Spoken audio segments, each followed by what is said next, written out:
Olá pessoal, como é que vocês estão? Estão bem? Eu realmente espero que sim. Eu sou André Torres e hoje eu vou falar de uma possível relação entre filosofia e saúde.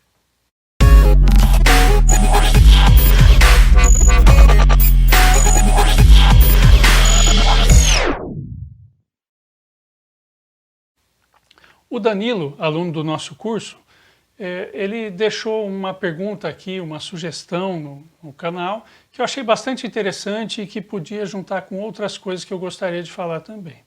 Ele gostaria de saber qual seria a contribuição da filosofia e da psicologia num momento como esse em que se valoriza bastante a ciência e a técnica como forma de combate ao coronavírus. Eu sempre estive dos dois lados, né? Interessado em filosofia, lendo autores e obras, e por outro lado, profissional da saúde através da psicologia. É comum que haja bastante mistura, né, confusão entre os temas de uma área e de outra dessas atuações, mas hoje isso tem estado mais claro para mim. A primeira coisa que a gente precisa pensar é sobre a ciência e a tecnologia. Tem vários autores da fenomenologia e do pensamento existencial que foram críticos e são críticos à forma tradicional de se fazer ciência, e com toda razão, tanto a forma de se fazer ciência como ao excesso de técnica, a primazia da técnica, né? O Heidegger, por exemplo, ele fala de uma era da técnica que nós estaríamos vivendo, onde a técnica é tudo o que há de importante, deixando de lado várias outras coisas que ele considera mais importantes também, né? Importantes também. Isso não significa, porém, que a gente não deve ter ciência e técnica. O que se busca no pensamento da fenomenologia e o existencial é uma reunião dessas formas de ver o mundo, né? Ou seja, unir de novo o jeito de pensar, tanto o filosófico quanto o científico e obviamente, o ético também. Aparentemente, a nossa época ela quer fabricar diversas polarizações que, se a gente for olhar com calma, não são lados opostos, não há uma disputa nisso. São apenas perspectivas diferentes sobre o mundo. Nós estamos acostumados, por exemplo, a contrapor filosofia e ciência, exatas e humanas, qualitativo e quantitativo, né, várias outras supostas disputas. O professor Reinaldo Furlan, da USP Ribeirão, ele tem um artigo que fala sobre isso, de 2017, em que não há uma oposição entre pesquisa quantitativa e pesquisa qualitativa, mas diferentes formas de se fazer ciência, falando que a gente deve evitar uma falsa polarização que nos leva a ataques entre perspectivas e não ao diálogo dessas perspectivas. A pesquisa quantitativa não elimina a qualitativa, ciências exatas não eliminam as humanas e vice-versa. Nós precisamos evitar os rótulos ideológicos do pensamento. Eu posso me inspirar numa escola de filosofia, num autor, eu posso me inspirar numa abordagem da psicologia, seja ela qual for, mas isso não quer dizer que ela é mais verdadeira que as outras, né? Então, o Merleau-Ponty tem uma frase muito interessante em que ele diz: todos os pontos de vista sobre o mundo são verdadeiros desde que não se considerem o único. Ou seja, a gente precisa aprender a conviver com essa diversidade de olhares. Em segundo lugar, é importante tomarmos consciência de que a filosofia não é sinônimo de história da filosofia. Isso é muito comum acontecer, né? Aprender a filosofar não é aprender tudo o que já aconteceu, mas é pensar o dia a dia, o momento presente. É claro, né, é comum quando a gente fala em filosofia que as pessoas até desanimam, começam a lembrar de Sócrates, uma história que não vai acabar nunca, né? Mas nós somos no mundo e a filosofia nos inspira. A filosofia que nos inspira afeta nossas escolhas, nossos pensamentos, nosso jeito de viver. Por exemplo, diante de tantas dificuldades atuais na sociedade, começaram a ser divulgados vários vídeos sobre o estoicismo. Estoicismo que é uma escola filosófica que foi criada por pessoas que viviam situações difíceis, passavam por muitos sofrimentos, numa sociedade dura, injusta, violenta, corrupta, né? Então, esses autores foram criando reflexões e formas de pensar que facilitavam a convivência com uma sociedade de difícil convivência, com pessoas de difícil convivência, né? Então, se vocês procurarem pelo estoicismo, vão encontrar bastante coisa interessante e talvez até útil para os nossos dias. As correntes filosóficas, os autores, eles nos auxiliam muito na busca de qualidade de vida, na forma de pensar sobre as coisas, de sentir, de valorizar isso ou aquilo, etc., né? Por isso a importância de encontrarmos uma filosofia de vida, uma filosofia com a qual a gente se identifica, né? Através das nossas próprias reflexões, claro, mas também nos inspirando nas obras de outras pessoas. Se a história da filosofia está aí, por que não lermos, por que não conhecermos, né? Isso pode nos ajudar muito a amadurecer o nosso próprio pensamento, né? Se nós falamos em polarização no começo do vídeo, isso leva a pensar em filosofias que buscam criar oposições, como, por exemplo, o maniqueísmo. É aquela ideia de que existe um bem e existe um mal, e eu vou estar ou de um lado ou do outro. Obviamente, a maioria das pessoas pensa que está sempre do lado do bem, nunca do lado do mal. Esse é o problema de dar rótulos. A gente quer estar bem e dificulta o pensamento crítico sobre a coisa. Se eu sou do bem e você é do mal, imediatamente o outro vai pensar exatamente o mesmo que eu, ao contrário.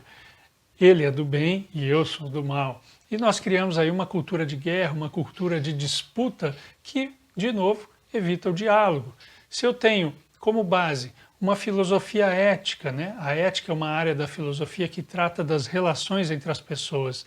Se eu tenho uma filosofia ética que tem uma postura compreensiva, né, tirando esses rótulos de bem e mal, eu consigo dialogar melhor, ter melhor empatia, consigo argumentar melhor com o outro, claro, até o limite do que me é possível. Se o outro não quer diálogo, eu não tenho o que fazer, e aí é uma outra questão.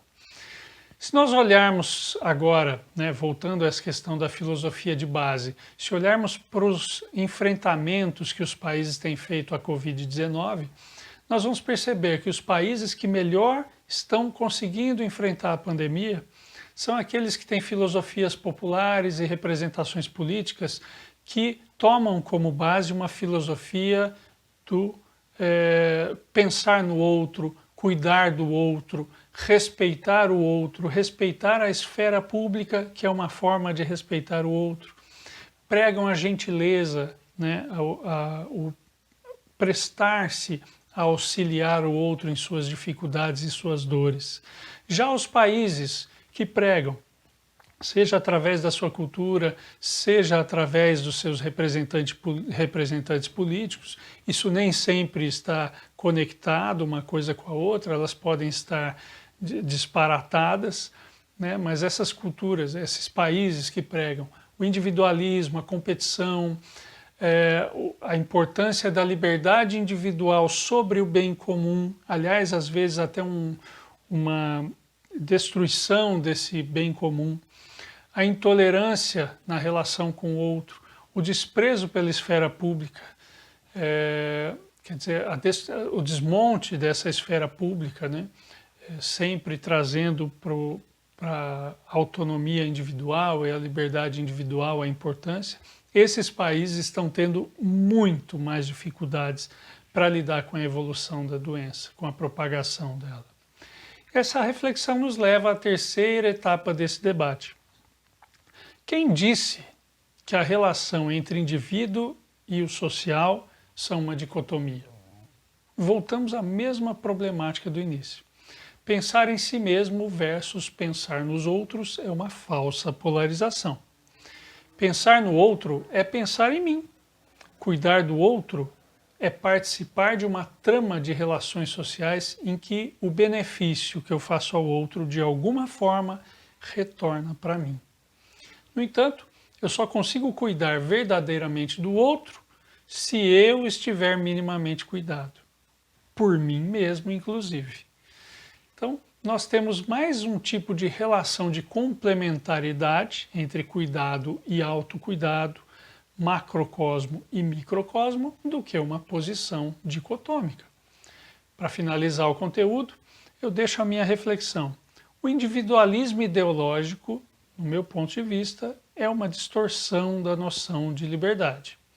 É nocivo e sempre que ele foi levado ao extremo, chegou a níveis de praticamente extinção de populações humanas. A natureza em seu todo, seja no microcosmo, nas células, nas bactérias, nas plantas, nos animais, ou no macrocosmo, né, florestas, ecossistemas, oceanos, etc., ela é essencialmente comunitária. Onde quer que se olhe, há uma trama de relações em que os benefícios são mútuos.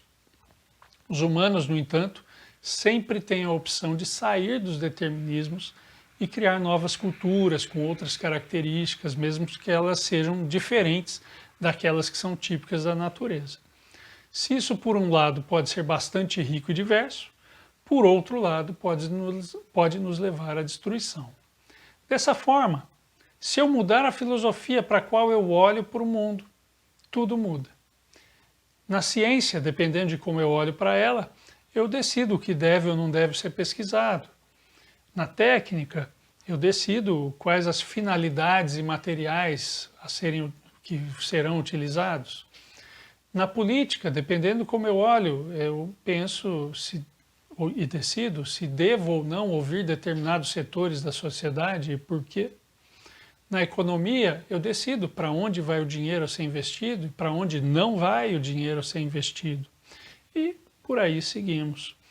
Portanto, concluindo o nosso tema, a filosofia é muito útil e presente, assim como a ciência e a técnica. Porém, se a ciência e a técnica são instrumentais, ou seja, podem ser direcionados para ações que beneficiam tanto a saúde como a doença, a filosofia seria o elemento que define qual é essa direção. Então, resumindo o nosso conteúdo, a filosofia, a ciência e a técnica não são oposições. Todos têm seu importante lugar ao sol. Segundo, a filosofia não é história da filosofia, não é coisa de antiguidade. Filosofia é presente e está acontecendo neste exato momento, influenciando as nossas vidas e as das outras pessoas, mesmo que a gente não perceba isso. Terceiro, não podemos pensar em oposição entre indivíduo e social, quando na verdade são o microcosmo e o macrocosmo da mesma coisa. Mudando a filosofia pela qual eu olho o mundo, muda a ciência, muda a técnica, muda a política, muda a economia e por aí vai.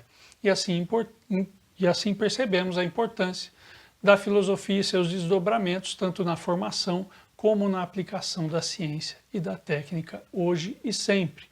Um grande exemplo para falar de combate à Covid-19, o uso de máscaras. Ele não é algo que me beneficia diretamente, é ruim, eu até fiz a barba, vocês podem ver, tirei a barba que eu estava gostando de usar para poder usar máscara melhor, ter menos risco de propagação e contaminação do vírus. Então, quando eu uso a máscara, eu não posso pensar só no meu bem-estar, no meu lazer, na minha liberdade. Eu preciso pensar num todo. Se eu for um positivado assintomático, eu posso estar contaminando alguém ao não usar a máscara, que pode ter comorbidades e que vai transmitir isso para várias outras pessoas que também podem ter comorbidades. De alguma forma, inclusive, isso pode voltar a mim mesmo. Ainda que eu tome determinados cuidados, este outro alguém pode dar uma volta, né? E, através de várias contaminações, chegar a alguém da minha família, ou algum amigo meu, que também tem uma comorbidade ou alguma questão genética que pode levar a óbito. Então, pensar no outro também é pensar em mim, né? Esse é um paradoxo muito interessante e é praticamente como funciona a natureza, dessa forma comunitária. Agora, se eu ficar reclamando que a máscara é uma contenção da minha liberdade, e eu vou arrancar a máscara e eu vou tirar, etc., pode ser que eu nunca perceba, mas eu estou levando um possível malefício aos meus próximos e a mim mesmo. Então, eu gostaria, para a gente se despedir, de pedir a quem quiser, é claro, que dê o seu like aqui, que curta, se inscreva no canal, que ative as notificações, compartilhe o vídeo e pode continuar dando sugestões aqui nos comentários, né, para conteúdos futuros que vocês gostariam de ouvir. Agora eu me despeço então de vocês, claro, deixando uma reflexão, nunca é demais, né? Saúde e economia seriam uma oposição real? Uma dicotomia inevitável? Ou será que a gente conseguiria contemplar as duas perspectivas numa situação como essa que vivemos hoje? O mundo é um só, assim como a minha vida é um só. Um abraço a todos e até a próxima.